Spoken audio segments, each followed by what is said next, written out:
सिर्फ अपनी खूंखार मंगेतर से जान बचाने के लिए मुझे मजबूरन एक हाई स्कूल में छिपना पड़ा और मैं 300 छात्रों के साथ बंधक बन गया। गुंडे ने तो हद ही कर दी, मेरे हाथ में बंदूक थमा दी और कहा कि अगर जिंदा रहना है तो अपने कदमों में पड़ी इस स्कूल की सबसे खूबसूरत लड़की को मार डाल। सबको लगा कि मैं अपनी जान बचाने के लिए ट्रिगर दबा दूंगा। यहाँ तक कि स्क्रीन के उस पार देख रही स्पेशल फोर्स वाली मेरी मंगेतर ने भी अपनी आंखें बंद कर ली। लेकिन अगले ही पल मैं अचानक पलटा। बंदूक की नली ने एक अजीब सी हरकत की।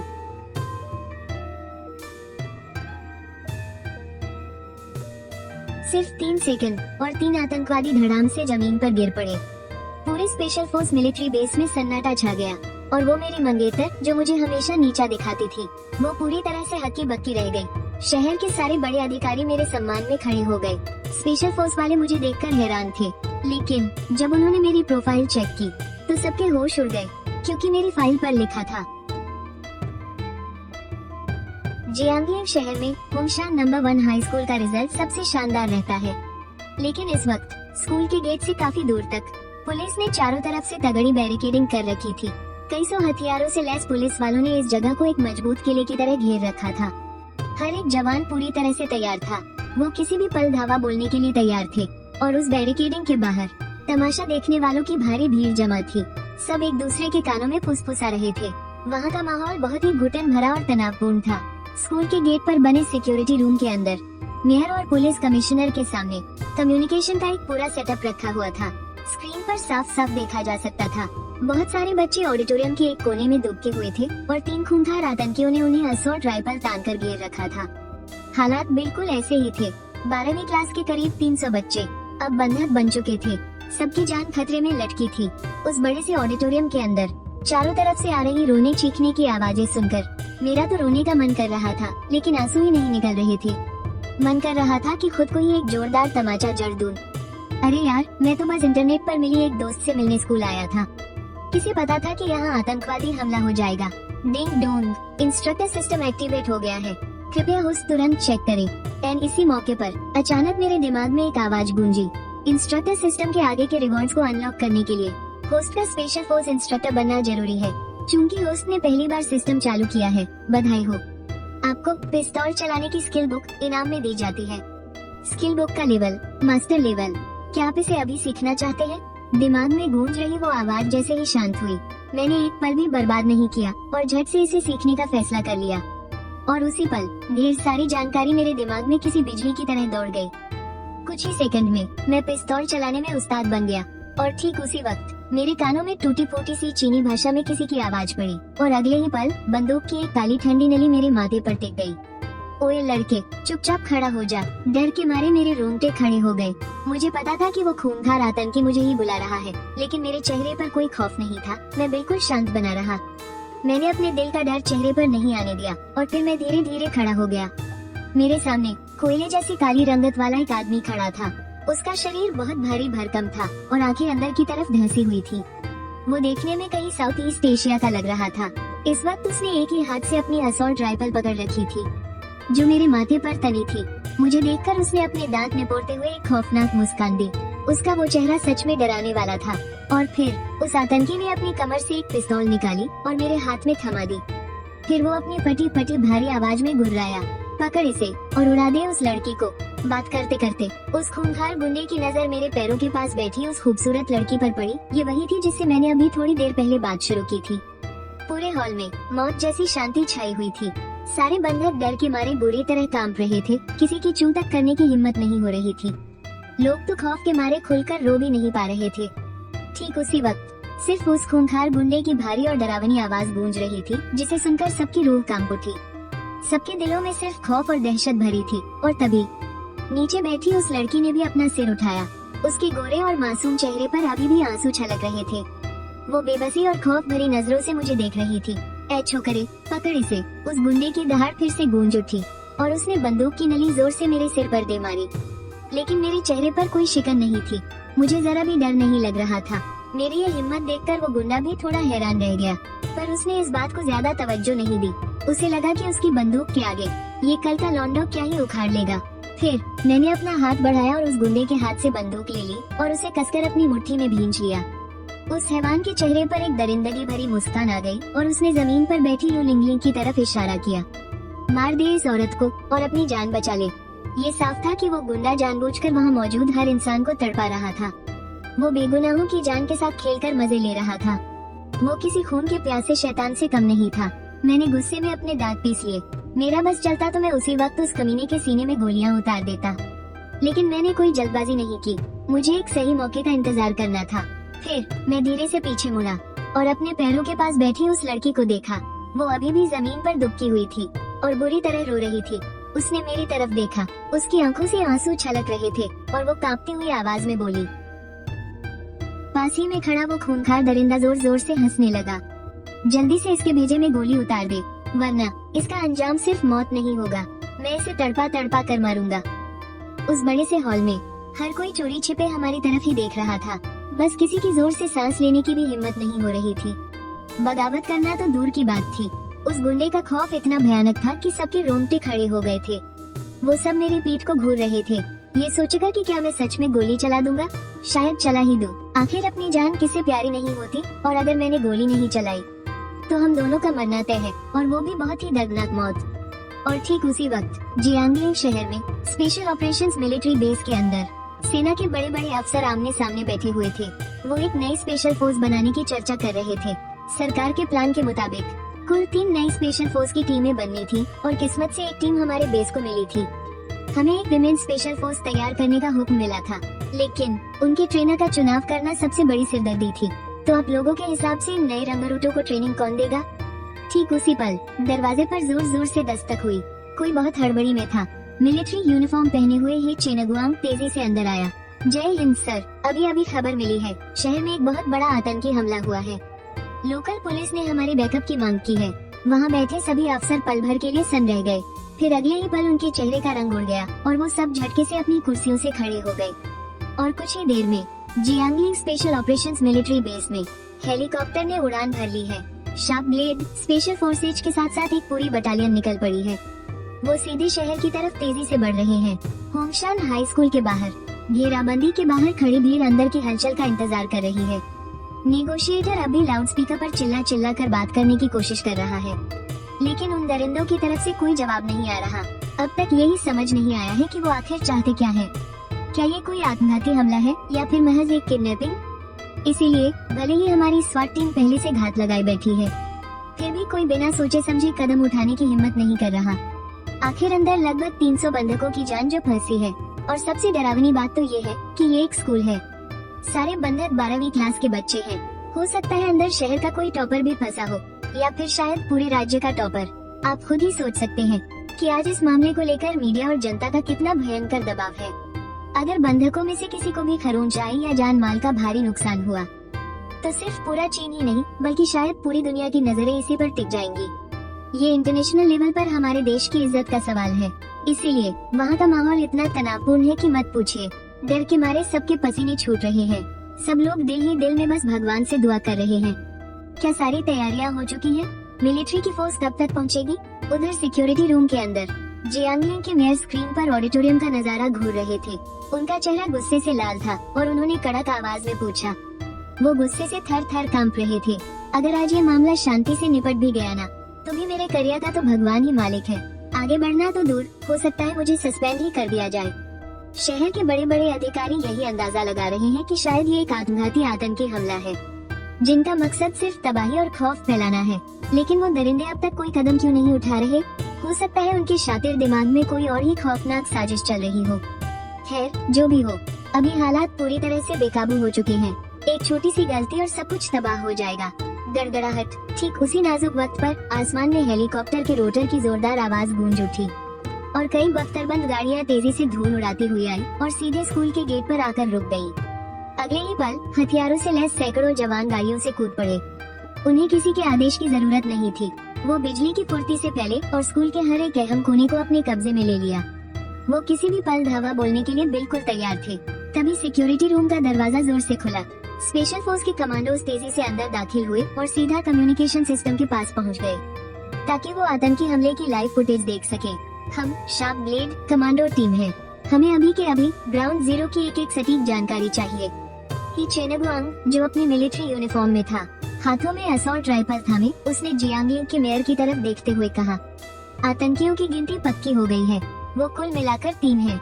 वो तीनों हमारी नजरों के सामने हैं, लेकिन ऑडिटोरियम को पूरी तरह से सील कर दिया गया है। स्नाइपर्स के लिए निशाना लगाना नामुमकिन है, और हाँ, इस बात से भी इनकार नहीं किया जा सकता कि उनके कुछ और साथी बाहर छुपे हों। ये सारे आतंकी किसी विदेशी संगठन के लग रहे हैं। फिलहाल उनकी पहचान नहीं हो पाई है, लेकिन उनका काम करने का तरीका बहुत ही सधा हुआ है। उनकी प्लानिंग एकदम पक्की है। हो सकता है ये कोई बहुत ही खूंखार और प्रोफेशनल आतंकी गुट हो। और सबसे बड़ी बात, ये आतंकी अब तक कोई कदम क्यों नहीं उठा रहे? हमें शक है कि उनके दिमाग में कोई और ही खतरनाक खेल चल रहा है। स्वाट टीम के कमांडर और पुलिस चीफ ने जल्दबाजी में सारी जानकारी दे दी, जिससे शार्प ब्लेड टीम को हालात का पूरा अंदाजा हो गया। मामला बहुत नाजुक है, अब वक्त बर्बाद करने की कोई गुंजाइश नहीं थी। तांग शिनेई का चेहरा एकदम सख्त था और उसकी आंखों में एक खौफनाक गुस्सा झलक रहा था। वो मॉनिटर की स्क्रीन को बिना पलक झपकाए घूर रही थी। तभी उसने अचानक स्क्रीन पर दिख रहे एक साई की तरफ उंगली उठाई। ये क्या मजाक है? उसे मिलाकर वहाँ साफ साफ 4 दरिंदे नजर आ रहे हैं। तुम इसे 3 क्यों कह रहे हो? मेयर ने स्क्रीन की तरफ देखा। तांग शिनेई स्क्रीन में मेरी ही तरफ इशारा कर रही थी। उस वक्त मेरे हाथ में बंदूक थी, कैमरे की तरफ मेरी पीठ थी, तो जाहिर है किसी को भी गलतफहमी हो सकती थी। ये लड़का तो बंधक है, वो दरिंदे इसे मजबूर कर रहे हैं। वो उससे उस लड़की को गोली मरवाना चाहते हैं। कमीने कहीं के, इन आतंकियों को तो जहन्नुम में होना चाहिए। हम अब और इंतजार नहीं कर सकते, हमें तुरंत एक्शन लेना होगा। ब्लेड स्पेशल फोर्सेस के जवानों को अब पूरी बात समझ आ चुकी थी। गुस्से से उनके दांत किटकिटाने लगे। किसी ने सपने में भी नहीं सोचा था कि इस बार के आतंकी इतने नीच और बेरहम होंगे। वहाँ मौजूद किसी को भी अंदाजा नहीं था कि मैं क्या चुनने वाला हूँ। पर चाहे जो हो जाए, एक बात तो तय थी कि किसी न किसी की जान तो जाएगी ही। या तो वो लड़की मरेगी, या फिर वो दोनों एक साथ मारे जाएंगे। जल्दी कर, तुझे आखिरी 1 मिनट दे रहा हूँ। तभी स्क्रीन से उस आतंकी की खौफनाक आवाज फिर से गूंजी। वो बड़ी बेरहमी से मुझ पर दबाव बना रहा था। और तभी वहाँ मौजूद सभी लोगों ने देखा। मैंने धीरे धीरे अपना हाथ ऊपर उठाया और बंदूक की नली नीचे बैठी उस लड़की की तरफ तान दी। ये मंजर देखकर किसी की भी हिम्मत आगे देखने की नहीं हो रही थी, क्योंकि सबको अंदाजा हो गया था कि अब क्या होने वाला है।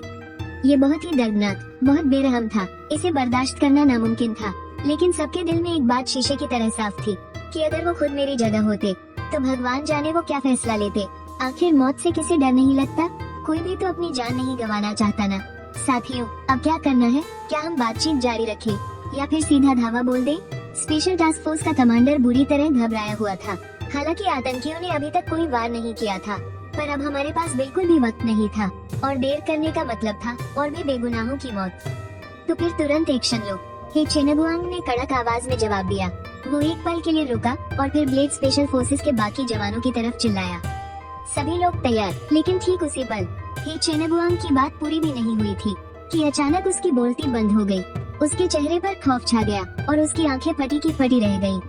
सिर्फ वो ही नहीं, उस वक्त कंट्रोल रूम में खड़े होकर स्क्रीन देख रहे सभी लोग एक साथ सन रह गए थे। पूरे कमरे में पल भर में शमशान जैसी शांति छा गई। ऐसा लगा मानो वक्त ही ठहर गया हो। मैंने धीरे से अपनी बंदूक उठाई और उस लड़की की तरफ तान दी, लेकिन अगले ही सेकंड बाजी पलट गई। सबकी टकटकी बंदी थी। मैंने अचानक से पलटी मारी और खुद को पीछे की ओर झुका लिया, और उसी के साथ मेरे शरीर के झुकने की लय में ही मेरा हाथ भी पूरी तेजी से पीछे की तरफ घूमा। और तभी गोली चलने की एक भयानक आवाज गूंजी, जिसने सबको झकझोर कर रख दिया। हर कोई सिहर उठा, सबका दिमाग सुन्न पड़ गया था। एक पल के लिए तो किसी को कुछ समझ ही नहीं आया कि ये हुआ क्या। ये सब इतनी तेजी से हुआ कि किसी ने सपने में भी इसकी उम्मीद नहीं की थी। और अगले ही पल जमीन पर कुछ भारी गिरने की आवाज आई। मेरे ठीक सामने खड़ा वो खूंखार आतंकी धड़ाम से जमीन पर गिर पड़ा। उसके माथे के ठीक बीचों बीच एक सुराख हो चुका था। वहाँ से लगातार खून बह रहा था। मैंने एक ही गोली में उसका भेजा उड़ा दिया था। मरने के बाद भी उस आतंकी के चेहरे पर वही भयानक और नीच मुस्कान चिपकी हुई थी, जैसे वो किसी बहुत ही बेरहम और मजेदार तमाशे के शुरू होने का इंतजार कर रहा हो। लेकिन उसने सपने में भी नहीं सोचा था कि मौत इतनी खामोशी और तेजी से उसके सिर पर आ गिरेगी, कि उसे संभलने तक की मोहलत नहीं मिलेगी। इससे पहले कि उसके दिमाग की नसें खतरे को भांप पाती, सामने खड़े उस लड़के ने उसे सीधा गोली मार दी। उस आतंकी की फटी आंखों में खौफ और बेबसी साफ झलक रही थी, और शायद थोड़ा पछतावा भी। लेकिन अब जो भी हो, उसकी मौत खुली आंखों के साथ ही हुई। उधर उस बड़े हॉल में अगले ही पल खौफनाक चीख पुकार मच गई। वहाँ पूरी तरह अफरा तफरी का माहौल था। हर कोई दहशत में था और ये सब बस 1 सेकंड के अंदर हुआ था। बाकी बचे दोनों आतंकी जो थोड़ी ही दूर पर खड़े थे, उन्हें अब जाकर कुछ समझ आया। उनके चेहरे का रंग उड़ गया और वो तुरंत एक्शन लेने के लिए तैयार हुए। लेकिन ठीक उसी पल एक और गोली चलने की आवाज गूंजी। जमीन पर पीछे की तरफ गिरते हुए ही मैंने बंदूक वाले अपने हाथ को तेजी से घुमा दिया था और मैंने बिल्कुल भी निशाना नहीं लगाया। जैसे ही बंदूक उस आतंकी की दिशा में घूमी, मैंने बिना एक पल सोचे सीधा ट्रिगर दबा दिया और इस गोली का असर साफ दिखा। अचानक खून का एक फव्वारा सा फूट पड़ा। सफेद दीवार पर खून के छींटे उड़े जो गहरे लाल रंग में एक खौफनाक नजारा बना रहे थे। तो उस आतंकी की आंखें फटी रह गई। उसके चेहरे पर अभी भी गुस्सा था, लेकिन वो धड़ाम से जमीन पर गिर पड़ा। उसकी मौत पक्की हो चुकी थी। तो गया। ठीक उसी वक्त सीढ़ियों के पास दूसरी तरफ से गुस्से से भरी एक जोरदार दहाड़ सुनाई दी। इसी बीच उस आखिरी बचे आतंकी ने अपनी असॉल्ट राइफल उठा ली थी। उसका निशाना सीधा मुझ पर था और उसकी उंगली ट्रिगर पर आ चुकी थी। वो गोलियों की पूरी बौछार करके मुझे छलनी कर देना चाहता था, लेकिन मेरे और उसके बीच थोड़ा फासला था। उसे अपनी बंदूक उठाने और निशाना लगाने में थोड़ा वक्त लगा। हालांकि मेरे उसके साथी को मारने के उस 1 सेकंड में ही उसने ये सब कर लिया था, लेकिन गोली चलाने के बाद भी मेरा घूमता हुआ हाथ रुका नहीं था। वो उसी रफ्तार से उसकी दिशा में घूमा और मैंने एक और फायर कर दिया। अगले ही पल गोली बैरल से बाहर निकली। उसकी रफ्तार आंखों की पकड़ से भी तेज थी, आवाज की गति से भी कहीं ज्यादा। कुछ ही मीटर के इस फासले को उसने पलक झपकते ही तय कर लिया और उसी पल उस आखिरी आतंकी ने भी अपना ट्रिगर दबा दिया था। लेकिन बस वो इतना ही कर सका, क्योंकि मेरी गोली उस तक पहुंच चुकी थी। बिना किसी चूक के मेरी तीसरी गोली सीधे उस आतंकी के माथे के बीचों बीच जा घुसी और सफेद भेजे के साथ खून का एक फव्वारा बाहर आ गया। वो सब उस गोली की सुराख से बाहर की तरफ छलक पड़ा। उसी वक्त उस आतंकी की आखिरी गोली मेरे गाल को छूते हुए सन से निकल गई और एक जोरदार आवाज के साथ फर्श में जा धंसी। मेरे गाल पर खून की एक खरोंच आ गई थी। आहे, बचाओ प्लीज, कोई हमें बचाओ, मुझे नहीं मरना। वहाँ का माहौल पूरी तरह से बेकाबू हो चुका था। हर कोई खौफ के मारे चीख और रो रहा था। किसी को कुछ समझ नहीं आ रहा था कि आखिर वहाँ चल क्या रहा है। लेकिन उधर स्कूल के गेट वाले सिक्योरिटी रूम में माहौल इस हॉल से बिल्कुल उल्टा था। इस वक्त वहाँ शमशान जैसी शांति छाई हुई थी, चाहे वो शार्प ब्लेड स्पेशल फोर्स के कमांडो हो या जियांगलिंग शहर के बड़े अधिकारी। सबके सब स्क्रीन पर आंखें गड़ाए सुंदर होकर बैठे थे। किसी के भी मुंह से एक लफ्ज नहीं निकल रहा था।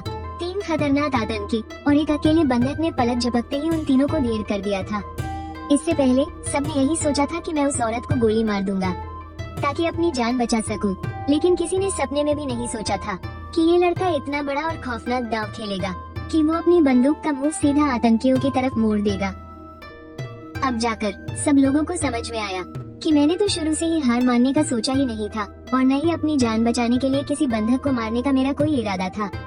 उसने सबसे नामुमकिन तरीका चुना, अपनी ही जान की बाजी लगा दी ताकि बंधकों की जान बच सके। उसने उन 3 आतंकवादियों के साथ रोंगटे खड़े कर देने वाली मौत का खेल खेला।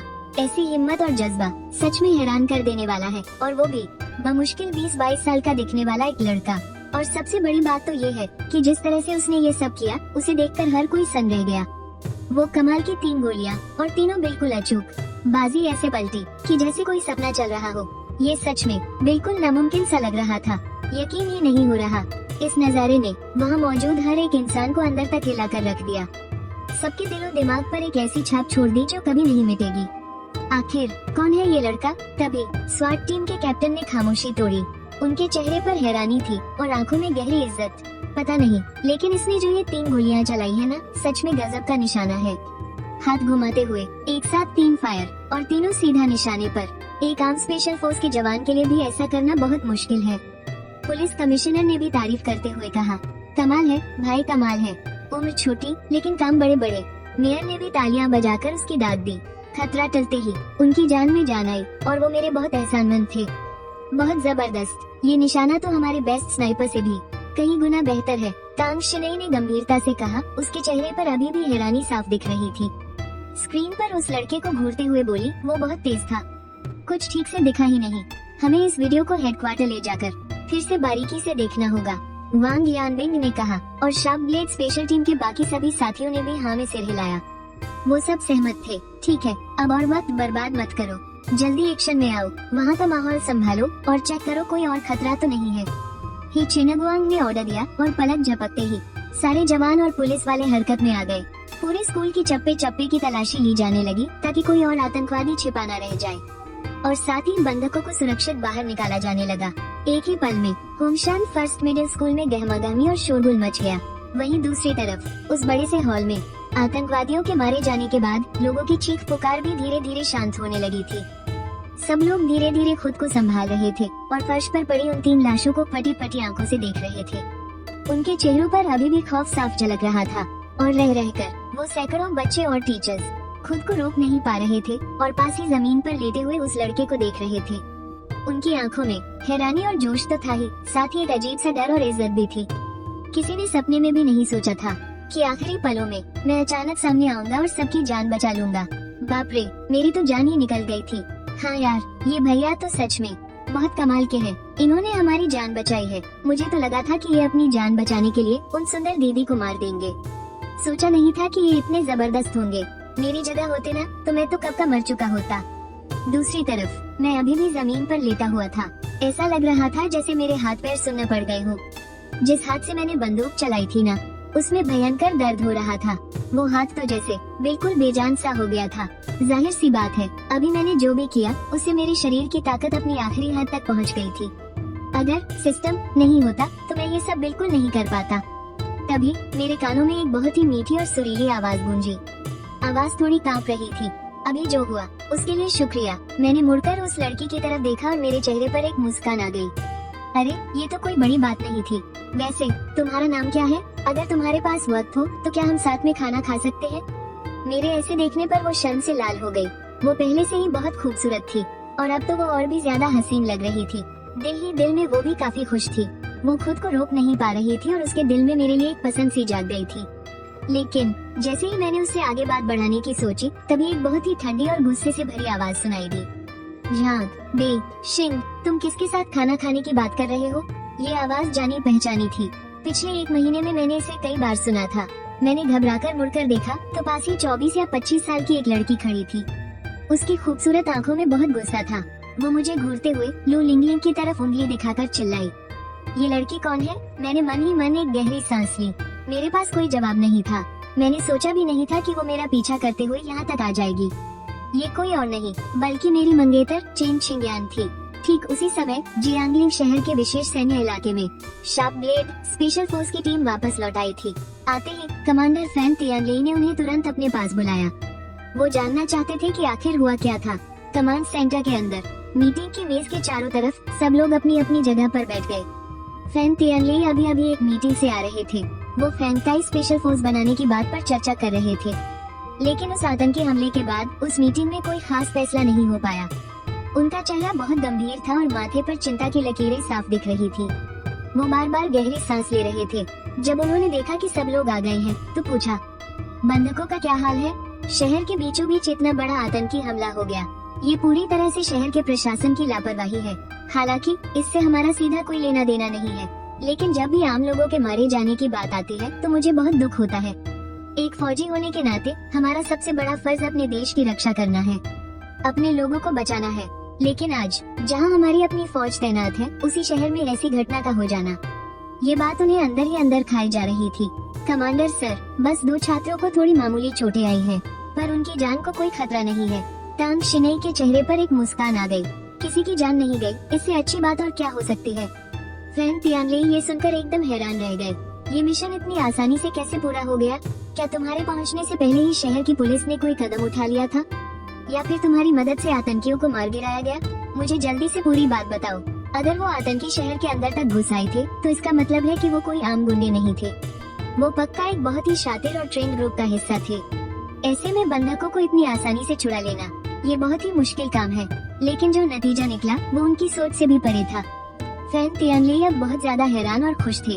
शार्प ब्लेड टीम के कुछ लोगों ने एक दूसरे की तरफ देखा। उनके चेहरों पर एक अजीब सी बेबसी थी। फिर उन सब ने एक साथ नामे सिर हिलाया।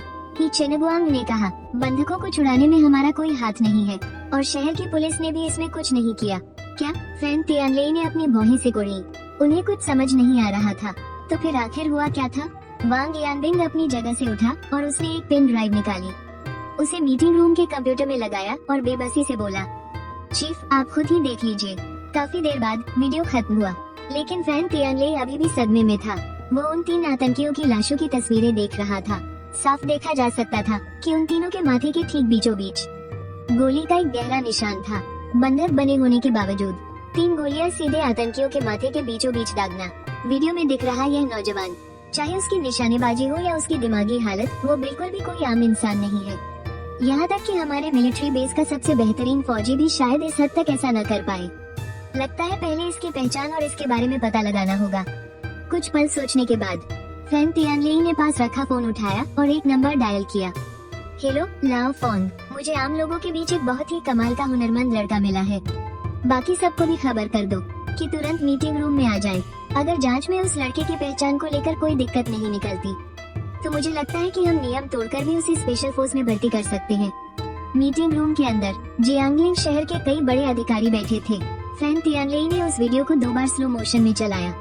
आप लोग खुद ही देख लीजिए, देखने के बाद बात करते हैं। मीटिंग रूम में एकदम सन्नाटा छा गया। शुरुआत में सब थोड़ी उलझन में थे, लेकिन जैसे जैसे वीडियो आगे बढ़ा उनकी उलझन हैरानी में बदल गई। कुछ मिनटों बाद जब वीडियो रुका तो सब हैरान रह गए और पूरे कमरे में चौंकाने वाली आवाजें गूंजने लगी। वहाँ शोर मच गया। ये लड़का आखिर है कौन? क्या ये कोई नया और बेहतरीन फौजी है? नहीं, ऐसा नहीं हो सकता। अगर कोई इतना बेहतरीन फौजी सामने आता तो हमें बहुत पहले ही खबर मिल गई होती। ये लड़का आखिर है कौन? फैन तियानली ने मुस्कुराते हुए कहा। आप सबने भी वीडियो देख लिया है और आप समझ ही गए होंगे कि ये नौजवान कोई आम इंसान नहीं है। ये यकीनन एक जीनियस है और सबसे बड़ी बात, ये फौज का भी हिस्सा नहीं है। एक कर्नल ने सहमति में सिर हिलाया। आम लोगों के बीच छुपा एक ऐसा हुनरमंद जो हमारी फौज के जवानों से भी ज्यादा खतरनाक है। एक कमांडर ने तुरंत कहा। उसमें एक स्पेशल फोर्स जवान बनने की पूरी काबिलियत है। फैन तियानली ने पास बैठे एक अधेड़ उम्र के आदमी की तरफ देखा। लाओ फोंग, तुम जाकर पहले इसके बारे में सारी जानकारी निकालो। लाओ फोंग अपनी जगह से उठा। ठीक है, आप लोग थोड़ा इंतजार करें। लाओ फोंग मीटिंग रूम से बाहर चला गया और वहाँ बैठे सभी लोग बेसब्री से इंतजार करने लगे। वे लोग मुझे लेकर बहुत ज्यादा सोच विचार कर रहे थे। अगर मेरी पहचान में कोई दिक्कत नहीं आती है तो मुझे स्पेशल फोर्स में शामिल करना ही होगा। ऐसा टैलेंट बहुत कम देखने को मिलता है। अगर इसे सही तरीके से ट्रेनिंग दी जाए तो ये दुनिया का सबसे बेहतरीन फौजी बन सकता है। करीब आधे घंटे बाद लाओ फोंग आखिरकार वापस लौट आया। उसके हाथ में कुछ कागज थे जो साफ तौर पर उस लड़के की जानकारी थी। सबकी बेताब नजरों के बीच लाओ फोंग अपनी कुर्सी पर बैठ गया।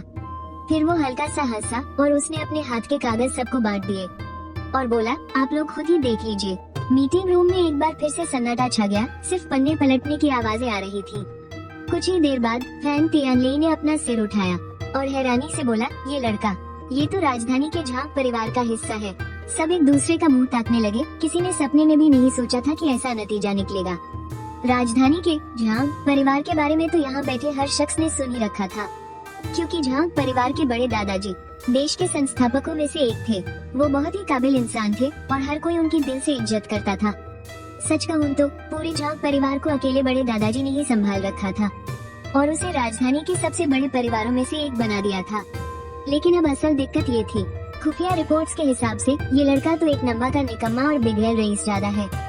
दिन भर बस लड़कियों के पीछे भागना, शराब पीना और उल्टे सीधे काम करना, यही सब करता है। इसने पूरे झांग परिवार की नाक में दम कर रखा है, पर वो भी कुछ नहीं कर सकते। और सबसे बड़ी बात तो ये है कि हमारी छानबीन से ये बात पूरी तरह पक्की हो चुकी है कि इस साले ने आज तक कभी बंदूक को छुआ तक नहीं है। उस वक्त वहाँ बैठे सारे बड़े अफसरों की नजरें अचानक से अजीब हो गयी। मैंने कभी बंदूक नहीं पकड़ी, लेकिन फिर भी मेरे अंदर इतनी ताकत है। ये बात सिर्फ एक ही चीज साबित करती है, वो ये कि या तो मेरी काबिलियत दुनिया में सबसे अलग है या फिर मैं एक छुपा रुस्तम हूँ। पर जो भी हो, मुझ में स्पेशल फोर्सेज में शामिल होने की पूरी काबिलियत तो है। बेशक अगर मेरी मर्जी हुई तो ही। और जहाँ तक झांग परिवार की बात है, मुझे नहीं लगता वहाँ कोई दिक्कत होगी। काफी देर की खामोशी के बाद फैन तियानली ने खांसते हुए गला साफ किया और बोले, कुल मिलाकर देखा जाए तो झांग परिवार की तीसरी पीढ़ी का बड़ा बेटा होने के नाते इसकी पहचान पर कोई शक नहीं किया जा सकता। ये पूरी तरह से एक सच्चा देशवासी है। बाकी सब ने भी हामी में सिर हिलाया। माना कि झांग परिवार की बहुत पहुंच है, लेकिन फौज में तो सिर्फ इंसान का हुनर देखा जाता है, न कि उसका खानदान। कर्नल ने सख्त लहजे में कहा, अब फालतू की बातें छोड़ो और झांग बेशिन को खबर कर दो। अगर वो आना चाहता है तो आ जाए, नहीं आना चाहता तो हम भी कोई जबरदस्ती नहीं करेंगे। हाँ, लगे हाथ राजधानी में झांग परिवार को भी इस बारे में इत्तला कर ही देना। जिनलिंग शहर में मजे से अपना खाना खा रहा था। चिन शिंगेन तो पहले ही फ्लाइट पकड़कर राजधानी वापस जा चुकी थी। उसे कुछ जरूरी सरकारी काम जो था उसे अपनी यूनिट में जाकर ड्यूटी ज्वाइन करनी थी, पर जाते जाते चेन शिंगेन ने मुझे बार बार हिदायत दी थी कि मैं जरा शरीफों की तरह रहूं, यहाँ वहाँ कोई पंगा ना लूं और जल्दी से जल्दी राजधानी वापस लौट आऊं। मैंने भी झट से हाँ में हाँ मिला दी। शुक्र है आखिरकार मैंने उसे विदा कर ही दिया। रात का वक्त था और मैं अपने लिविंग रूम में खाना खा रहा था। तभी अचानक मेरे दिमाग में सिस्टम की आवाज गूंजी, बधाई हो होस्ट, आपने आतंकवादियों को कामयाबी से मार गिराया है और अब आप एक स्पेशल फोर्सेज के जवान बन चुके हैं। इनाम के तौर पर आपको 2 बार लकी ड्रॉ का मौका दिया जाता है। ध्यान दें, इंस्ट्रक्टर बनने के बाद आपके लिए स्टोर का सेक्शन खोल दिया गया है। अब होस्ट स्टोर से अपनी मर्जी की कोई भी चीज खरीद सकता है। और तो और इंस्ट्रक्टर बनने के बाद होस्ट को बीच बीच में अचानक से नए नए इनाम भी मिलते रहेंगे। सिस्टम की ये बातें सुनकर तो मेरी खुशी का ठिकाना ही नहीं रहा। मुझसे बिल्कुल भी सब नहीं हुआ और मैं बोल पड़ा, सिस्टम मुझे लकी ड्रॉ करना है। तभी हवा में सिस्टम की एक चमकदार स्क्रीन उभर आई। उस पर एक पहिया बना हुआ था। जैसे ही मैंने ओके पर क्लिक किया, वो पहिया तेजी से घूमने लगा। लकी ड्रॉ शुरू हो चुका था। खट खट खट खट। कुछ ही पलों के बाद 1 मिनट से भी कम समय में वो पहिया रुक गया। सिस्टम की आवाज फिर से गूंजी, बधाई हो होस्ट, आपको फिजिकल इवोल्यूशन पोशन मिला है। इससे आपकी ताकत स्पेशल फोर्सेज के लेवल तक बढ़ सकती है। मैंने इसे तुरंत इस्तेमाल नहीं किया, बल्कि लकी ड्रॉ खेलना जारी रखा। पहिया फिर से घूमने लगा और सिस्टम की आवाज फिर से आई, बधाई हो होस्ट, आपको विंग चुन स्किल बुक मिली है। इसे सीखते ही आप इसमें माहिर हो जाएंगे। मेरी खुशी का तो ठिकाना ही नहीं रहा। मैंने जल्दी से दोनों इनाम बाहर निकाले और एक एक करके उनका इस्तेमाल किया। पोशन पीने के बाद मुझे महसूस हुआ जैसे मेरे शरीर के अंदर एक जबरदस्त ताकत का धमाका सा हो रहा है। मेरा शरीर भी पहले से काफी गठीला हो गया था। मेरी मांसपेशियां बहुत बड़ी नहीं दिख रही थी, लेकिन उनका आकार एकदम परफेक्ट था। मैं किसी भारी भरकम पहलवान जैसा अजीब नहीं लग रहा था, लेकिन इन मांसपेशियों में जो ताकत भरी थी ना, वो सच में कमाल की थी। एक स्पेशल कमांडो जैसी बॉडी। सच में ये ताकत तो लाजवाब है, आम इंसानों से कहीं ज्यादा। मैंने शीशे के सामने खड़े होकर खुद से कहा। अपनी शानदार और परफेक्ट बॉडी देखकर मैंने खुशी से हामी में सिर हिलाया। सिस्टम से मुझे पहले ही पता चल गया था कि एक स्पेशल कमांडो आम इंसान से कहीं ज्यादा ताकतवर होता है, लेकिन मैं अभी भी टॉप पर नहीं था, क्योंकि इसके ऊपर एलिट स्पेशल फोर्सेज का लेवल भी आता है, फिर सोल्जर किंग का लेवल और उसके बाद सबसे बड़ा वर्ल्ड क्लास लेवल आता है। पर खैर जो भी हो, मैं अभी बहुत खुश था। वैसे भी मेरे पास सिस्टम है ना, एक बार ट्रेनर बन गया फिर तो आराम से लेटे लेटे ही मेरे लेवल बढ़ते रहेंगे। एक न एक दिन मैं दुनिया में सबसे ताकतवर बन ही जाऊंगा। चलो अब विंग चुन आजमा कर देखते हैं। फिर मैंने विंग चुन की वो स्किल बुक इस्तेमाल की। एक चमक सी उठी और पलक झपकते ही मैंने इसे पूरी तरह से सीख लिया। बस सीखा ही नहीं, बल्कि मैं इसमें एकदम माहिर हो गया। उसी पल मुझे लगा जैसे मेरे दिमाग में विंग चुन की सारी तकनीकें और जानकारी भर गई हो। जैसे मौके में अपनी पूरी ताकत कैसे झोंकनी है, वार से कैसे बचना है, हमला कैसे करना है और अपना बचाव कैसे करना है, ऐसे ही ना जाने कितनी सारी चीजें। और तो और मैं साफ तौर पर महसूस कर पा रहा था कि मेरे हर छोटे से छोटे मूव में भी विंग चुन का स्टाइल झलक रहा था। कोई हिचकिचाहट नहीं, हर एक मूव एकदम परफेक्ट और स्मूथ था। अब एक स्पेशल कमांडो जैसी बॉडी और विंग चुन की महारत के साथ अगर हाथापाई या 1-on-1 फाइट की बात हो तो आम कमांडोज के बीच तो मैं पक्का अजय बन चुका हूँ। सिर्फ एलिट कमांडो या सोल्जर किंग ही मुझसे थोड़े बेहतर होंगे। लगता है मेरा स्पेशल फोर्सेज में जाना अब तय है, वरना सिस्टम मुझे ये इनाम कभी नहीं देता। ये सोचते ही मुझे लगा कि सेना की तरफ से भी अब मेरा रास्ता साफ हो गया है। अब बस मुझे उनके बुलावे का इंतजार करना है। ठीक उसी समय राजधानी के झांग परिवार की हवेली में चेन शिंगयान अकेली ही वहाँ पहुँची। फ्लाइट से उतरते ही वो बिना वक्त बर्बाद किए सीधे वहाँ चली आई थी। रास्ते में ही उसने अपने रसूख का इस्तेमाल करके मेरी वो वीडियो हासिल कर ली थी और उसने उसे पूरा देख भी लिया था, वो भी 1-2 बार नहीं बल्कि कई बार। अब तक चेन शिंगयान को अपनी आंखों पर यकीन नहीं हो रहा था। ये बिगड़ैल लड़का सच में इतना टैलेंटेड है। मैंने सच में पहले इसे बहुत कमजोर समझ लिया था। चेन शिंगयान अपने मन में सोच रही थी। उसने सोचा बेइशिंग के पास गन्स और हथियारों का इतना कमाल का टैलेंट है, वो सच में एक जीनियस है। उसे ट्रेनिंग के लिए सेना में भेजा जाना चाहिए।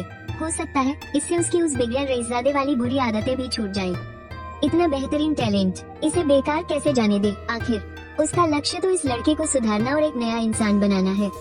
यही सब सोचते हुए चेन शिंगयान की आंखों में चमक बढ़ती जा रही थी। वह जल्दी से चांग परिवार के मुख्य दरवाजे से अंदर गई। उस वक्त रात के 8 बज रहे थे। चांग परिवार ने अपना रात का खाना पहले ही खा लिया था। चेन शिंगयान के अचानक आने से चांग परिवार बिल्कुल भी तैयार नहीं था। मैं चांग परिवार का सबसे बड़ा बेटा हूँ और तीसरी पीढ़ी का इकलौता लड़का हूँ। भविष्य में मेरा वारिस बनना तय है, इसलिए चांद परिवार अपनी इस होने वाली बहू को बहुत मानता है। और तो और चांद और चेन परिवारों के रिश्ते पहले से ही काफी करीब हैं और उनका अक्सर आना जाना लगा रहता है। अगर हमारी शादी न भी हो तब भी चेन शिंग्यान चांद परिवार के लिए भतीजी जैसी ही है। इसलिए चेन शिंग्यान के आने की खबर सुनते ही मेरे माता पिता तुरंत बाहर आ गए। उन्होंने प्यार से चेन शिंग्यान को बिठाया, उससे बातें की और उसके काम काज के बारे में पूछने लगे। थोड़ी देर बात करने के बाद चेन शिंग्यान अचानक बोली, अंकल दादाजी कहाँ है? मुझे दादाजी और आप लोगों से एक बात कहनी है। चांग शियोंग्युन और वांग यून थोड़े हैरान रह गए। वांग यून ने अचरज से पूछा, शिंग्यान बेटा ऐसी भी क्या जल्दी है? तभी चांग शियोंग्युन को कुछ ख्याल आया। उनका चेहरा अचानक से सख्त हो गया और उन्होंने पूछा, शिंग्यान कहीं चांग पेशिंग ने बाहर फिर से कोई नया तमाशा तो खड़ा नहीं कर दिया? एक पल रुककर चांग शियोंग्युन गुस्से से चिल्लाए, ये नालायक लड़का, इसे बस दिन भर आवारागर्दी करना ही आता है। देखता हूँ इस बार मैं इसकी टांगे कैसे नहीं तोड़ता। ये सुनकर चेन शिंग्यान अपनी हंसी नहीं रोक पाई और उन्हें तसल्ली देते हुए बोली, अंकल आंटी आप गलत समझ रहे हैं। बात पेशिंग की ही है, लेकिन उसने कोई गड़बड़ नहीं की है, बल्कि ये तो एक अच्छी खबर है। चांग शियोंग्युन और वांग यून दोनों ही अवाक रह गए। वो थोड़े सुन्न थे और फिर उन्हें बड़ा अजीब लगा, इस बेवकूफ लड़के के साथ कुछ अच्छा भी हो सकता है। वांग यून ने उलझन में पूछा, शिंग्यान आखिर पेशिंग ने किया क्या है? चेन शिंग्यान ने बात को सस्पेंस बनाते हुए कहा, आंटी जो भी है अच्छी बात। दादाजी से मिलने के बाद मैं आप सभी को एक साथ बताऊंगी। वांग यून ने हल्के से डांटते हुए कहा, तुम भी ना? सच में? चलो फिर जल्दी चलते हैं, इस वक्त तुम्हारे दादाजी सोए नहीं होंगे। इसके बाद वे सभी उठे, कमरे से बाहर निकले और सीधा पीछे वाले आंगन की तरफ चल दिए। वे चांग परिवार के दादाजी के कमरे के पास पहुँचे। यहाँ काफी शांति थी, रात की ठंडी हवा चल रही थी और कमरे के अंदर एक बत्ती जल रही थी। दादाजी अभी तक सोए नहीं थे। चांग परिवार के दादाजी 90 साल के हो चुके थे, लेकिन उनका शरीर अभी भी काफी मजबूत था और उन्हें कोई बीमारी या कष्ट नहीं था। वो मानसिक रूप से भी एकदम चुस्त थे। दादाजी ने चेन शिंग्यान से थोड़ी देर बात की। वो अपनी इस पोत बहू को बहुत पसंद करते थे और उन्होंने उसे बार बार हिदायत दी कि वो मुझे अच्छे से सुधारे। भले ही पेशिंग निकम्मा है, लेकिन उसके दिल में कोई खोट नहीं है। वो बहुत सीधा इंसान है। शिंग्यान बेटा तुम्हें पेशिंग को अच्छे से संभालना होगा। एक बार जब ये लड़का सुधर जाएगा ना, तो सब कुछ ठीक हो जाएगा। चेन शिंग्यान एक आज्ञाकारी बच्ची की तरह चुपचाप सब सुन रही थी। मेरे सामने वो बहुत खूंखार और गुस्सैल रहती है, लेकिन दादाजी के सामने वो एकदम भोली भाली और संस्कारी लड़की बन जाती है। दिखने में तो बहुत शांत है, पर इस लड़की का दिमाग बहुत शातिर है। आखिरकार दादाजी की लंबी चौड़ी बातें सुनने के बाद चेन शिंग्यान ने झट से कहा, दादाजी आप फिक्र मत कीजिए, पेशिंग सच में बहुत नेक है। अभी हाल ही में तो उसने बहादुरी का काम किया है। बहादुरी का काम? दादाजी थोड़े हैरान रह गए। हाँ बिल्कुल। चेन शिंग्यान ने जल्दी जल्दी चिंगलिंग शहर में हुई सारी घटना सुना दी। सुनने के बाद झांग शियोंग्युन और वांग यून दोनों हैरान रह गए। उन्हें अपने कानों पर यकीन नहीं हुआ। यहाँ तक कि दादाजी भी हक्के बक्के रह गए। उनके चेहरे पर साफ अविश्वास दिख रहा था। चिंगलिंग कहीं उस नालायक ने तुम्हें हमें उल्लू बनाने के लिए तो नहीं भेजा? उसे मैं अच्छे से जानता हूँ, कोई काम का नहीं है वो। अगर हमारे परिवार का नाम न हो तो वो अपने दम पर कुछ नहीं उखाड़ सकता। झांग शियोंग्युन ने चिढ़ते हुए मुंह बनाया, और वो बंदूक चलाएगा और 3 आतंकवादियों को मारकर बंधकों को बचाएगा।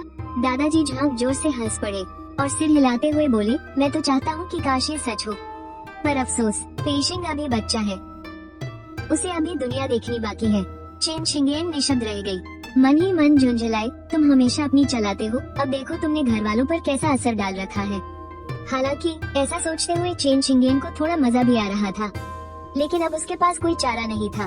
दादाजी, अंकल, आंटी, चेन शिंग्यान ने अपने गुस्से स्वभाव को छिपाते हुए एक भोली भाली लड़की की तरह बहुत ही मासूमियत से कहा, मैं सच कह रही हूँ, आप लोग मेरी बात का यकीन क्यों नहीं कर रहे? हाँ बिल्कुल नहीं, दादाजी ने कहा। झांग शियोंग्युन और वांग यून ने भी हाँ में सिर हिलाया। ट्रिंग ट्रिंग। ठीक उसी वक्त झांग शियोंग्युन के फोन की घंटी बज उठी। उन्होंने झट से अपना फोन निकाला तो देखा कि सेना का कोई खास नंबर है, लेकिन वो नंबर यहाँ का नहीं था। झांग शियोंग्युन थोड़े हैरान हुए, पर ज्यादा न सोचते हुए तुरंत फोन उठा लिया। कमरे में सन्नाटा छा गया। फोन के दूसरी तरफ से आ रही आवाज साफ सुनाई दे रही थी। फोन पर एक आदमी की आवाज आई, मंत्री झांग बोल रहे हैं न? मैं चिंगलिंग स्पेशल फोर्स का कमांडर फान थिएनली बोल रहा हूँ। नमस्ते कमांडर फान। झांग शियोंग्युन चौंक गए, वो और भी उलझन में पड़ गए। जी नमस्ते। फान थिएनली का सेना में रुतबा कम नहीं था, वो एक कर्नल थे, लेकिन झांग परिवार के आगे वो कुछ खास नहीं थे। हालांकि झांग शियोंग्युन राजधानी में एक बड़े नेता थे। और फान थिएनले से उनकी कभी बातचीत नहीं हुई थी, पर उन्होंने उनका नाम जरूर सुना था। दोनों ने शिष्टाचार के नाते बस थोड़ी सी औपचारिक बातचीत की। फिर फान थिएनले सीधे मुद्दे पर आ गए। मंत्री झांग, क्या आपको झांग पेशिंग के बारे में पता चला? उस नालायक, मेरा मतलब है पेशिंग। झांग शियोंग्युन ने तुरंत अपने शब्द सुधारे। आखिर किसी अनजान आदमी के सामने वो अपने ही बेटे की बेइज्जती कैसे कर सकते थे? उसे क्या हुआ? थोड़ा रुककर झांग शियोंग्युन के मुंह से अचानक निकल पड़ा, क्या उसने कोई कांड कर दिया है? कमांडर फान को बहुत ही भयंकर वाली शर्मिंदगी महसूस हो रही थी। हालांकि उन्हें पहले से ही पता था कि मैं एक बिगड़ा हुआ रईस ज्यादा हूँ, पर उन्होंने कभी सपने में भी नहीं सोचा था कि इस लड़के ने राजधानी में ऐसा जलवा कायम कर रखा है। यहाँ तक कि खुद इसके पिता भी शायद इससे। ये सोचकर फान तियानले ने फीकी मुस्कान के साथ अपना सिर हिलाया। फिर बात को घुमाते हुए बोले, नहीं, बात दरअसल यह है कि हमारे जिनलिंग शहर में अभी अभी एक आतंकी हमला हुआ है। झांग बेग सिंह गलती से बंधक बन गया था, लेकिन वहाँ उसने गजब की फौजी काबिलियत दिखाई है। उसने अकेले ही 3 आतंकियों को धूल चटा दी, यहाँ तक कि उन्हें मौत के घाट उतार दिया। और हमारी सेना व पुलिस की सभी बंधकों को सुरक्षित निकालने में बहुत मदद की। उसने बहुत बहादुरी का काम किया है। इतना कहने के बाद फोन की दूसरी तरफ काफी देर तक गहरा सन्नाटा छा गया। फान तियानले खुद को रोक नहीं पाए और आगे बोले, मंत्री झांग, सच कहते हैं शेर का बच्चा शेर ही होता है। आपका ये लड़का बेग सिंह वाकई में बहुत बहादुर है। हमारे देश को ऐसे ही जोशीले नौजवानों की तो जरूरत है। झांग शियोनग्युन के दिल में उठ रही खुशी को शब्दों में बयां करना मुश्किल था। उनका रौबदार चेहरा भी उत्साह से लाल हो उठा था।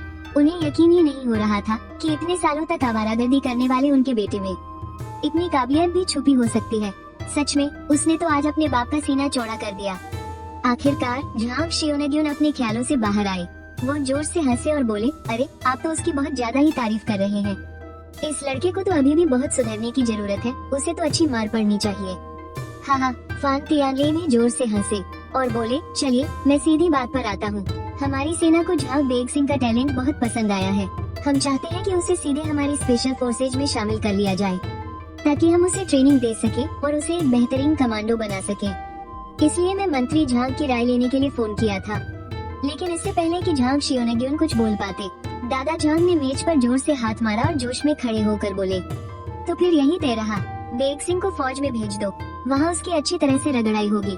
दादाजी ने अपना फैसला सुना दिया था। झांग शियोनग्युन ने तुरंत हाँ कर दी और फान तियानले को ये बात बता दी। फान तियानले यह सुनकर बहुत खुश हुए। उन्होंने कुछ और औपचारिक बातें की और फोन काट दिया। इसके बाद उन्होंने उस घटना के वीडियो की एक कॉपी भी भिजवा दी। फिर पूरे परिवार ने एक साथ बैठकर वो वीडियो देखा। उसे देखते हुए डर के मारे उनकी हथेलियों में पसीना आ गया था। आखिर में उन्होंने राहत की गहरी सांस ली और सबने बार बार उसकी बहुत तारीफ की। मैंने तो पहले ही कहा था ना, पर आप लोगों को तो मेरी बात पर यकीन ही नहीं था। अब तो भरोसा हो गया ना?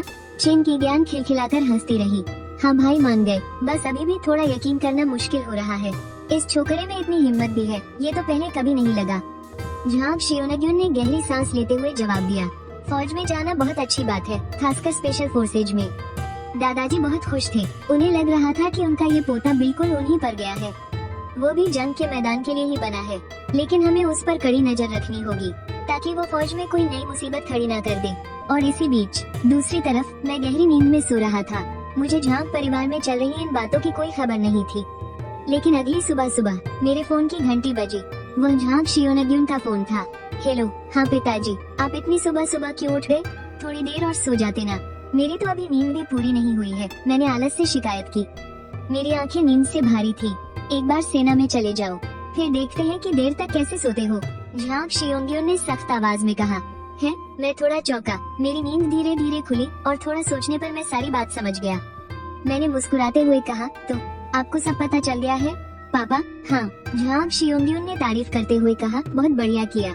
आखिरकार तुमने कुछ ढंग का काम किया है। वो पल भर के लिए रुके, फिर सख्ती से हिदायत दी, सेना में जाकर बिल्कुल सीधे रहना, कोई फालतू की नौटंकी नहीं, खुद को अच्छे से निखारना और नए कीर्तिमान स्थापित करने की कोशिश करना। अरे आप बेफिक्र रहिए। मैंने फौरन पूरे जोश के साथ हामी भर दी। स्पेशल फोर्स में होना बहुत कड़ा इम्तिहान होता है, टिक पाओगे ना वहाँ? झांग शियोनग्युन ने पूछा। किसने कहा कि मैं स्पेशल फोर्स का जवान बनने जा रहा हूँ? मैंने पूरे आत्मविश्वास से कहा, मैं तो वहाँ इंस्ट्रक्टर बनने जा रहा हूँ। झांग शियोनग्युन ने हंसते हुए डांटा, अरे ओ बदमाश, अभी थोड़ी सी क्या काबिलियत आ गई, हवा में उड़ने लगा। सीधे मुंह बात कर। वो काफी अच्छे मूड में लग रहे थे, लेकिन साफ था कि उन्होंने मेरी बात को गंभीरता से नहीं लिया। उन्हें लगा कि मैं बस उनके साथ मजाक कर रहा हूँ। उसके बाद वांग यून ने भी मुझसे कुछ बातें की और उन्होंने भी मुझे बार बार हिदायतें दी। आखिर में दादाजी की बारी थी। उन्होंने मुझसे खूब लंबी चौड़ी बातें की, मेरी जमकर तारीफ की कि मैं लायक हो गया हूँ और मुझे ऐसे ही आगे बढ़ते रहने को कहा।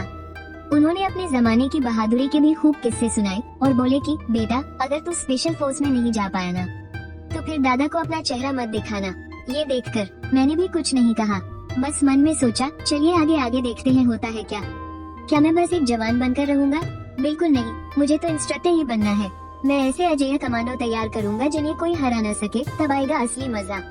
सुबह के 10 बजे मेरा फोन फिर से बज उठा। इस बार call general special force military zone से था, ये बताने के लिए कि मेरा चयन हो गया है।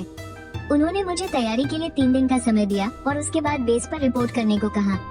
पर मुझ में 3 दिन का इंतजार करने का सब कहाँ था? मेरे पास तो मेरा सिस्टम था। मैं पहले से ही बेकाबू हो रहा था, इसलिए मैंने कह दिया कि मैं तो आज दोपहर को ही निकलने के लिए तैयार हूँ। सेना के अधिकारियों के पास भी मना करने की कोई वजह नहीं थी। उन्होंने तुरंत हाँ कर दी। समय पंख लगाकर उड़ गया। मेरे इंतजार की घड़ियां खत्म हुई और दोपहर 1 बजे मैंने बस अपना खाना खत्म ही किया था कि सेना की एक दमदार गाड़ी मुझे लेने आ पहुंची और मैं उसमें बैठ गया। स्पेशल फोर्स का मिलिट्री जोन जेनेलिंग शहर के बाहरी इलाके में एक बड़े पहाड़ की तलहटी में बसा था। यहाँ पहाड़ और नदी दोनों का खूबसूरत संगम था। नजारे वाकई बहुत शानदार थे। बस यहाँ के नियम कानून बेहद सख्त थे। आमतौर पर किसी को भी मिलिट्री जोन से बाहर जाने की इजाजत नहीं होती थी।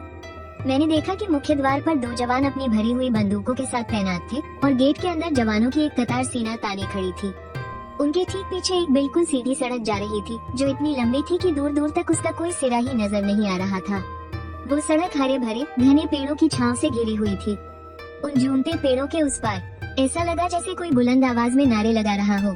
गाड़ी सीधा मुख्य द्वार पर जाकर रुक गई। गेट पर खड़े गार्ड ने पूरे सम्मान के साथ सैल्यूट किया। नमस्ते, कृपया अपना पास दिखाएं। मेजर ने एक कार्ड निकाला और गार्ड को दे दिया।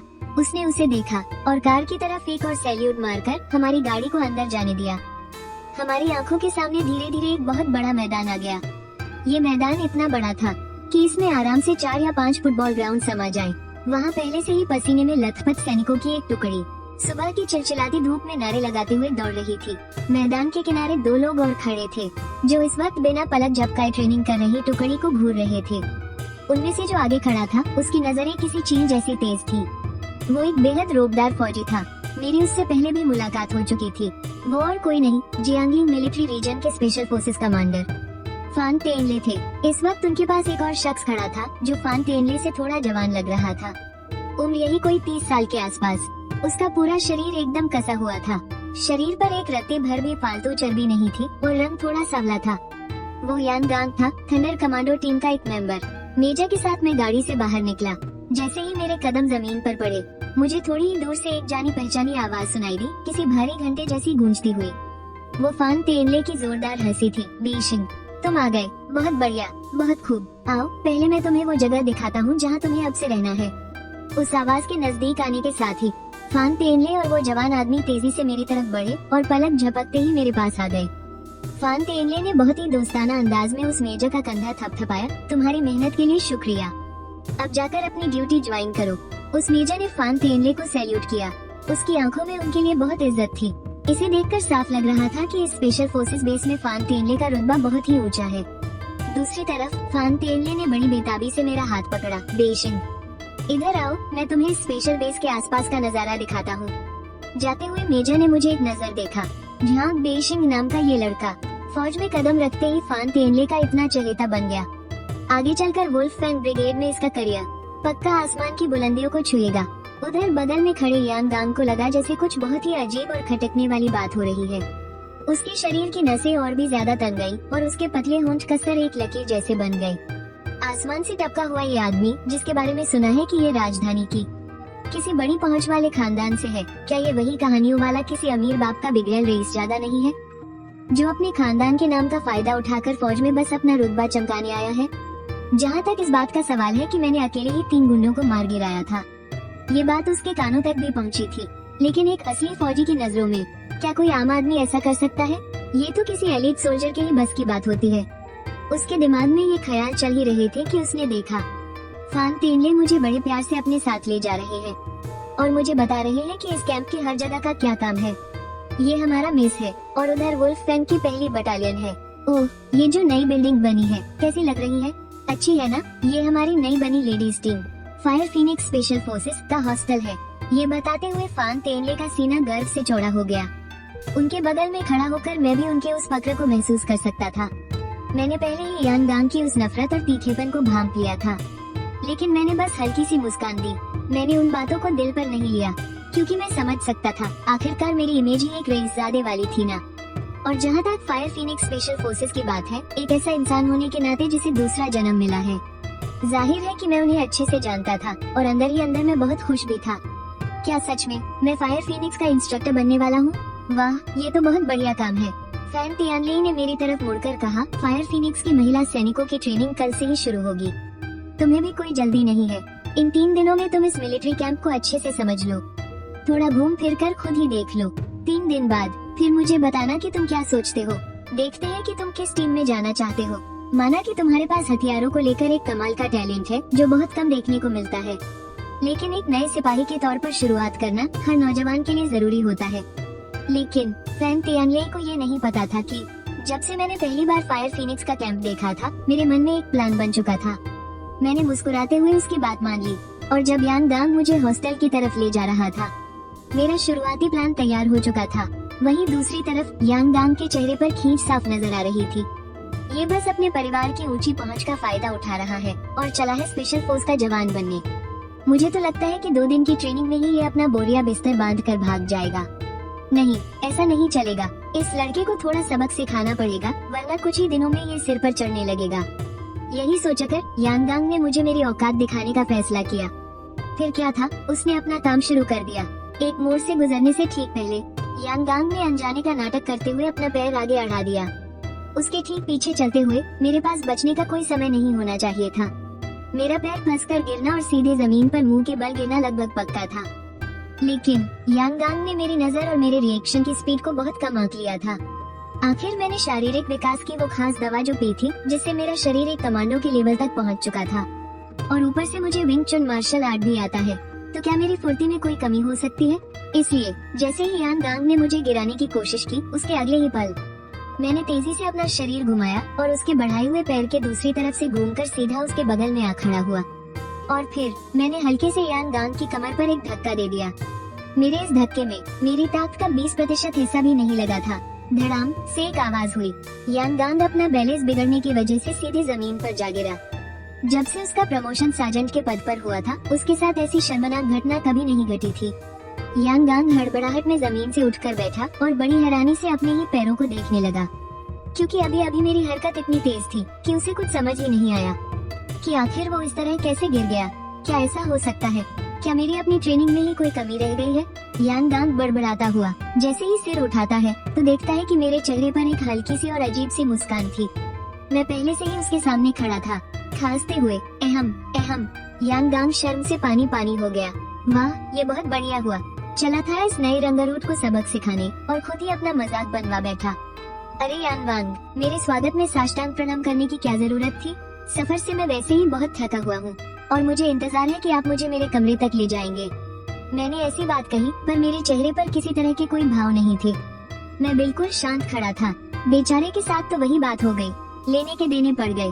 धत तेरे की, क्या इस लड़के में सच में कोई हुनर है? यान गांग की हालत रोने जैसी हो गई थी। उसका बस चलता तो वो अभी मुझे पकड़कर खूब पीटता।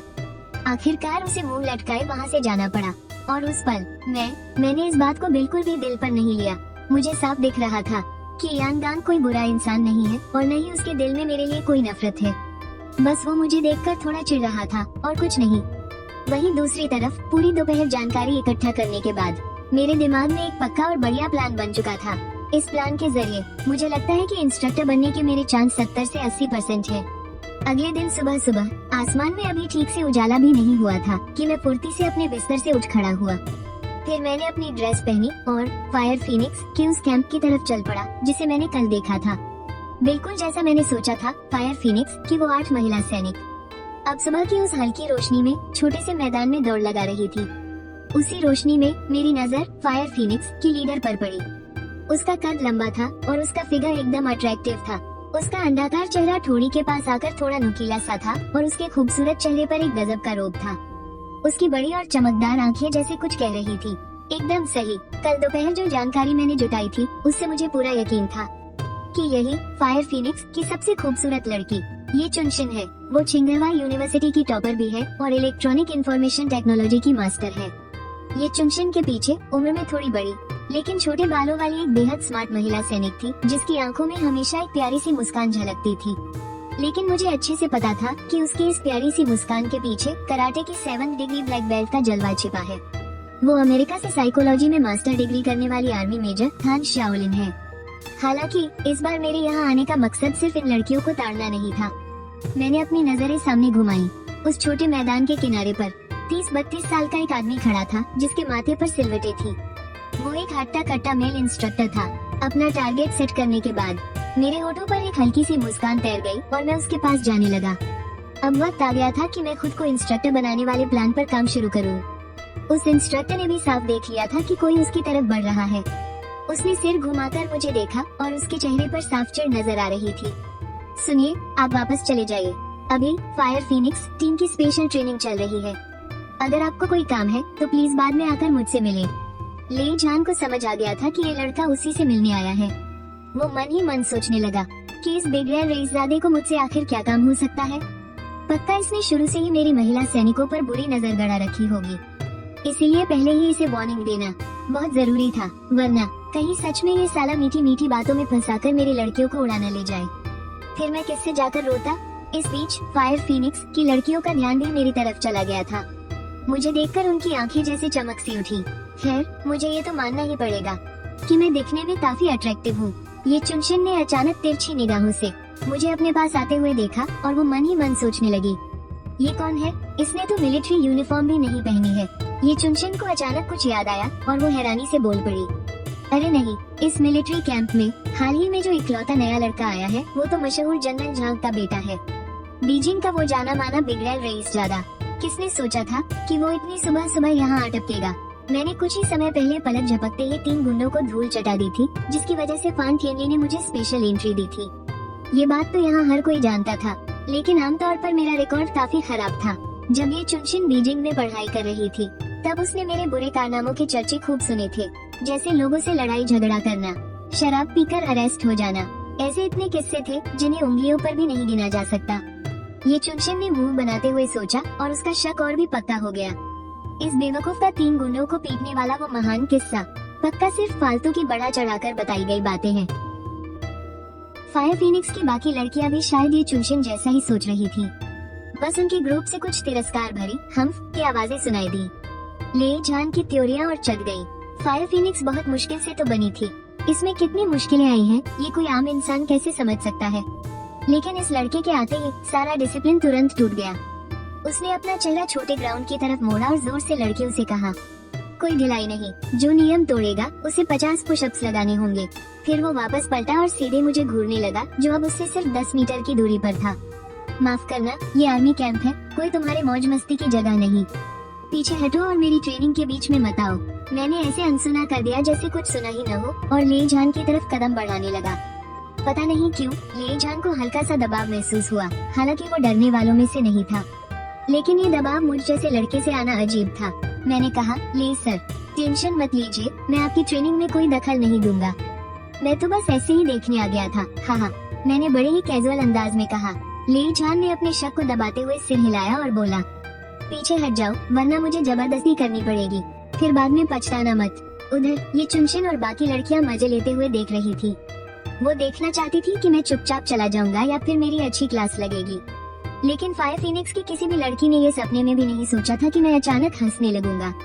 मैंने अपना सिर खुजलाया और थोड़े मासूम से अंदाज में पूछा, वो कैप्टन ले जान, मुझे आपसे एक बात पूछनी है।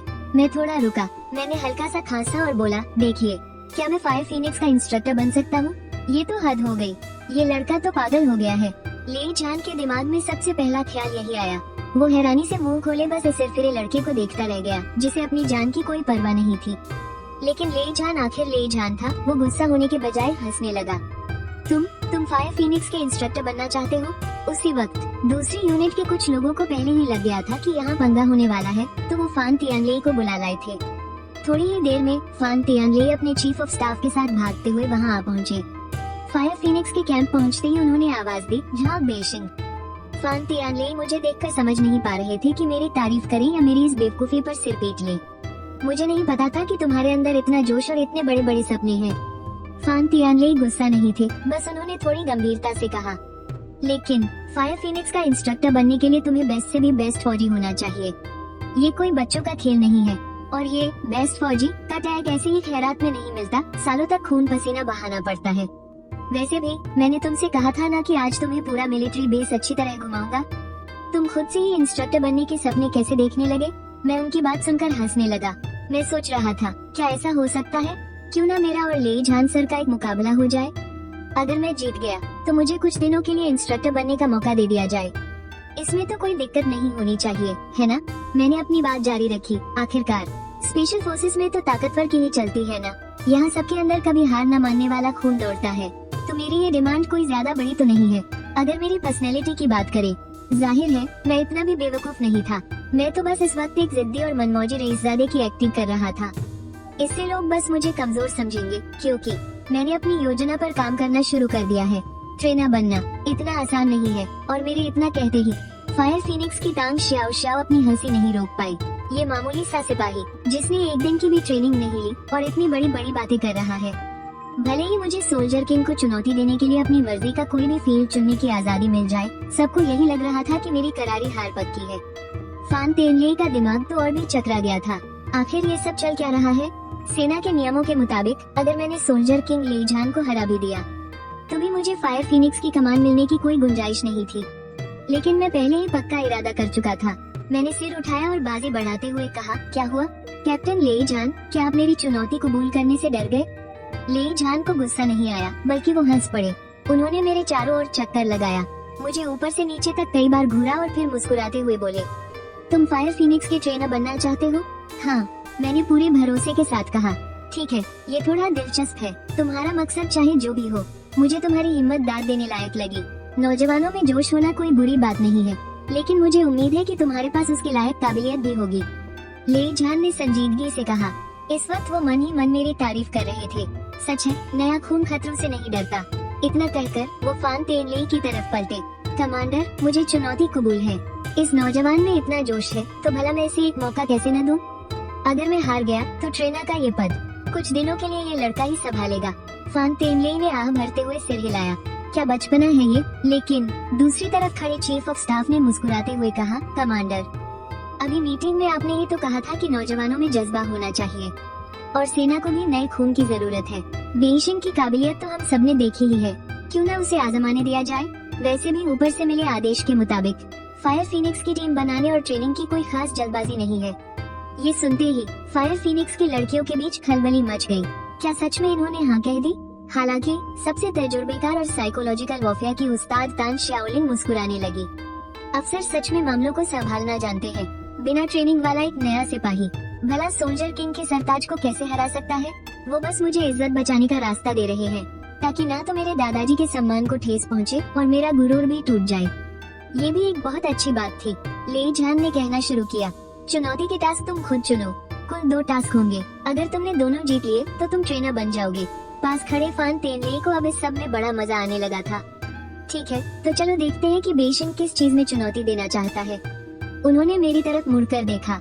ये नौजवान उन्हें आए दिन कितने सरप्राइज दे रहा था। मैंने कहा, तो फिर क्यों न हम फायरिंग और हाथापाई इन 2 चीजों में मुकाबला करें? मैंने पूरी तरह से बेफिक्र दिखने का नाटक करते हुए ऐसे कहा जैसे कोई बड़ी बात न हो। यही 2 चीजें हैं जिनमें मैंने अच्छी खासी ट्रेनिंग ली है और इन्हीं में मेरा हाथ सबसे ज्यादा सेट है। ले झान के बारे में मैं जितना जानता हूँ, ये वर्ल्ड क्लास सोल्जर किंग। लेकिन जो लोग इतने मगरूर होते हैं, उनके मुंह से निकली हुई बात आसानी से बदलती नहीं। ठीक है, तो फिर निशानेबाजी और हाथापाई ही सही। बिल्कुल वैसा ही हुआ जैसा मैंने सोचा था। ले झान ने तुरंत हाँ कर दी और मेरे ले झान से भिड़ने की खबर बहुत जल्द पूरे जियांगलिंग स्पेशल फोर्सेज बेस में फैल गई। देखते ही देखते जिन जवानों की कोई ट्रेनिंग नहीं चल रही थी, वो सब अपने अपने बैरक से दौड़कर आ गए, ताकि वो मेरे और ले झान के बीच होने वाले इस मुकाबले का मजा ले सके। लेकिन सच कहूँ तो उनमें से ज्यादातर लोग तो बस लेई झान को देखने आए थे। एक वर्ल्ड क्लास सुपर सोल्जर का जलवा बहुत समय से किसी ने देखा जो नहीं था। और मेरी बात करूं, मैं तो उनके लिए बस एक प्रैक्टिस वाली सैंडबैग जैसा था। इस मुकाबले का नतीजा क्या होगा, क्या ये किसी से पूछने की जरूरत थी? खासकर जब उन्हें पता चला कि सामने मैं हूँ, एक मामूली सा गुमनाम लड़का। और तो और उन्होंने ये भी सुन रखा था कि मैं एक बिगड़ा हुआ रईस ज्यादा हूँ। राजधानी में मेरा नाम कुछ खास अच्छा नहीं था। कुछ ऐसे लोग भी थे जो फौजी परिवारों से ही आते थे, जिन्हें मेरी पुरानी हरकतों के बारे में थोड़ा ज्यादा ही पता था। वो अपने साथियों से हंसते हुए कह रहे थे, हमारे लेई झान का सैंडबैग बनने का मौका भी आसानी से नहीं मिलता। कम से कम इससे ये तो साबित होता है कि लड़के में थोड़ी हिम्मत है। वैसे तो जब स्पेशल फोर्सेज का कोई सुपर सोल्जर किसी से लड़ता है तो ये एक ऐसा माहौल होता है जहाँ सबकी सांसें थम जाती है और दिल जोरों से धड़कने लगता है। यहाँ तक कि खुद सुपर सोल्जर को भी थोड़ा बहुत तो अपना पूरा ध्यान लगाना ही पड़ता है। लेकिन अभी फैन तियानले उन हंसते खिलखिलाते जवानों को देख रहे थे जो ऐसे लग रहे थे जैसे किसी पिकनिक पर आए हो। उन्होंने अपने बगल में खड़े चीफ ऑफ स्टाफ की तारीफ करते हुए कहा, मानना पड़ेगा तुम्हारा दिमाग बहुत तेज चलता है। मैं अभी तक इसी सोच में पड़ा था कि अगर ये लड़का इंस्ट्रक्टर बन गया तो क्या होगा। मैं भी बेकार की बातों में उलझ गया था। ये भला लेई झान को कैसे हरा सकता है? हाँ, चीफ ऑफ स्टाफ ने अपना चश्मा ठीक किया और उनके चश्मे के पीछे एक चालाकी भरी चमक दिखाई दी। वहीं दूसरी तरफ फायर फीनिक्स की लड़कियाँ पूरी तरह से तमाशबीन बन चुकी थी। वो अपनी कुर्सियाँ खींच लाई थी, पानी पी रही थी और बस मजा लेने के मूड में थी। आखिरकार यहाँ आने से बहुत पहले ही उन्होंने लेई झान के बड़े बड़े किस्से सुन रखे थे, लेकिन अफसोस कभी उन्हें लड़ते हुए नहीं देखा था। और पहला राउंड ही हाथापाई का था। ये तो कैप्टन लेई का सबसे पसंदीदा खेल है। उन्हें देखकर ये तो सीखा ही जा सकता था कि कैप्टन किसी नौसिखिए को कैसे धोते हैं। क्या पता इससे उनकी अपनी स्किल्स भी थोड़ी बेहतर हो जाए। लेकिन जो देखकर उनके होश उड़ गए वो ये था कि लेई झान पहले राउंड में खुद लड़ ही नहीं रहे थे।